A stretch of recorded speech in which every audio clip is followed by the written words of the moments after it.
School and college की सबसे अनोखी बात यह है कि वहाँ सब आपसे पढ़ने की उम्मीद करते हैं, लेकिन कोई ये नहीं बताता कि कैसे इफेक्टिवली पढ़ना है।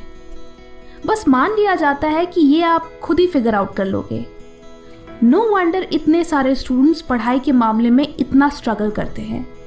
वो मेहनत करते हैं, रिवीजन करते हैं, बट एग्जाम आते आते सब भूल जाते हैं। ऐसा इसलिए होता है क्योंकि most of the popular learning techniques जो स्टूडेंट्स एग्जाम टाइम में यूज करते हैं वो एक्चुअली सबसे कम इफेक्टिव होते हैं।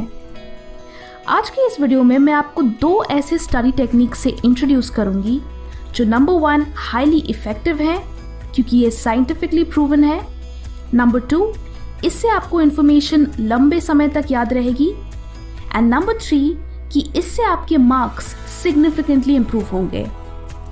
तो पहली टेक्निक है एक्टिव रिकॉल। इसे समझने के लिए लेट्स अंडरस्टैंड दिस। मेरा आपसे एक सिंपल सा सवाल है, क्या आप 100 रुपए के नोट को बिना देखे ड्रॉ कर सकते हो? शायद नहीं। दिस शोज कि सिर्फ रीरीडिंग या रेपिटेशन से चीजें याद नहीं होती। मेजॉरिटी स्टूडेंट्स क्या गलती करते हैं?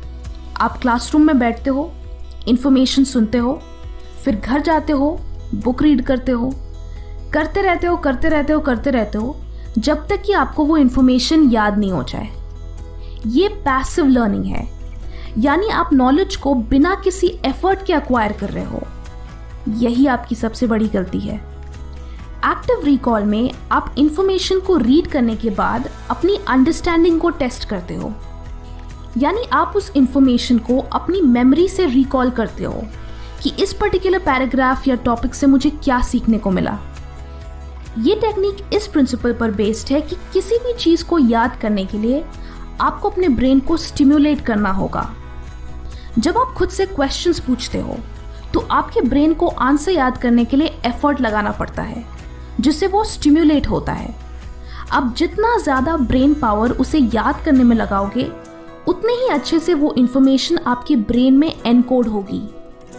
जस्ट लाइक जब आप एक्सरसाइज करते हैं तो हैवी वेट्स लिफ्ट करने से ही आपके मसल्स बनते हैं। इन द सेम वे आप इंफॉर्मेशन को याद करने में जितना ज्यादा एफर्ट लगाओगे, वो इंफॉर्मेशन उतने ही अच्छे से आपके ब्रेन में सेव होगी। सो एक्टिव रिकॉल करते कैसे हैं? बेसिकली टॉपिक को रीड करने के बाद आप बुक को बंद करके उसी इंफॉर्मेशन को खुद को एक्सप्लेन करने की कोशिश करो। देन बुक से कंफर्म करो कि आपकी अंडरस्टैंडिंग सही है या नहीं, एंड अगर आपने कुछ मिस आउट किया तो दोबारा इस प्रोसेस को रिपीट करो ना। अगर इंफॉर्मेशन बहुत कॉम्प्लिकेटेड हो तो आप बुक की हेल्प के बगैर अपनी मेमोरी से फ्लो चार्ट्स या माइंड मैप्स बनाने की कोशिश करो, जिससे कि आप उस इंफॉर्मेशन को एक पिक्चर फॉर्मेट में याद रख सको। जब आप माइंड मैप्स बनाते हो तो वो एक पजल की तरह बन जाता है, क्योंकि मोस्टली बहुत सारे पॉइंट्स इंटरलिंक्ड होते हैं। तो अगर आप कुछ भी मिस आउट करते हो तो इंटरकनेक्टेड लिंक से आप उसे रिकॉल कर सकते हो। एक और चीज जो एक्टिव रिकॉल का बेस्ट ऑप्शन है वो है previous year question papers and mock test papers. You will be surprised कि इससे आपकी मेमोरी की कितनी अच्छी एक्सरसाइज होती है। अब कुछ दिन बाद जब आप उसी टॉपिक को रिवाइज करोगे, then you will feel like कि मुझे तो कुछ याद ही नहीं, और आप फिर से बुक को रीड करना चाहोगे। एंड यही मिस्टेक 99% स्टूडेंट्स कमिट करते हैं। सही तरीका ये है कि आप सिर्फ टॉपिक को देखकर उसे रिकॉल करो, खुद से क्वेश्चंस करो, एंड देन मटेरियल रेफर करो कि आपने एग्जैक्टली क्या मिस आउट किया।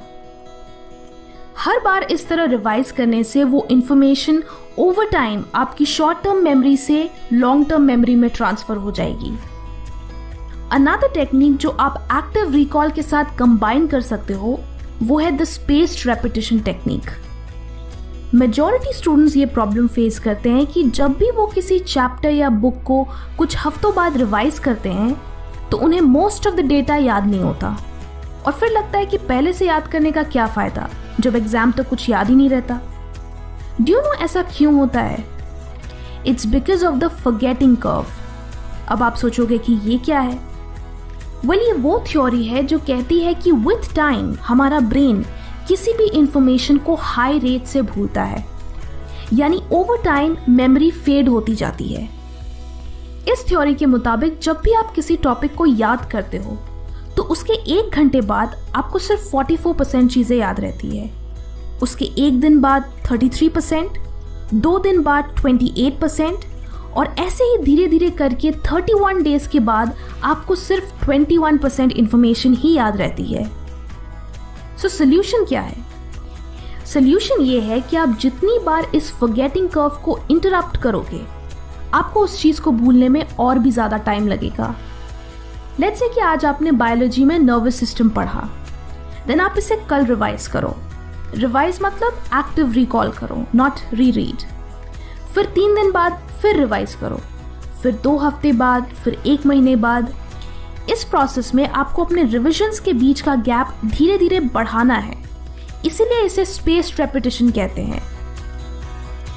आइडिया ये है कि आप जितनी बार उसे एक्टिवली रिकॉल करोगे और उसे जितना स्पेस्ड आउट रखोगे आप उसे उतने ज़्यादा दिनों के लिए याद रखोगे। स्पेस्ड रेपिटेशन का पर्पस ये है कि आप गैप की वजह से उस इंफॉर्मेशन को भूल जाएं, जिससे उस डेटा को रिकॉल करने के लिए आपको ज़्यादा से ज़्यादा ब्रेन पावर यूज़ करनी पड़े। एंड सो इस एक्सरसाइज से वो इंफॉर्मेशन आपके दिमाग में अच्छे से कंसोलिडेट होती है।